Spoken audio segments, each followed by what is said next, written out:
Aquest ritme soul tan genuí l'ha portat a Viladecans The Pepper Pots, una banda gironina que està presentant el seu darrer disc, titulat Now. El tercer àlbum de la banda té un referent musical i històric clar.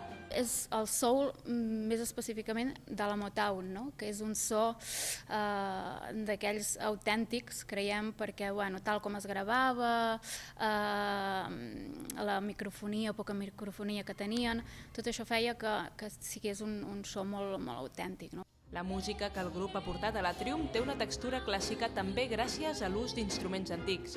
L'autenticitat del soul de The Pepper Pots deu molt a la producció del prestigiós guitarrista nord-americà Binky Griptide. Té una discogràfica que es diu Dapton Records i toquen música soul antiga dels anys 60 i el so que treuen és molt semblant al que nosaltres estàvem buscant. Recíprocament ens beneficiàvem tots, no? Ell perquè mai havia sigut productor i li encantava la idea i nosaltres perquè la imatge de tenir un productor així reconegut com a guitarrista de l'Amy Winehouse i molt més que se'l coneix per Estats Units, doncs ens interessava molt.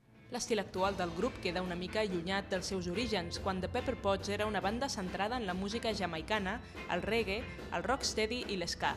El repertori en directe d'aquesta gira només inclou un parell de temes de la primera etapa, de la que prové el nom del grup. I vam dir, ostres, hi ha una sopa jamaicana que es diu The Pepper Pot Soup, la sopa de pebre, no?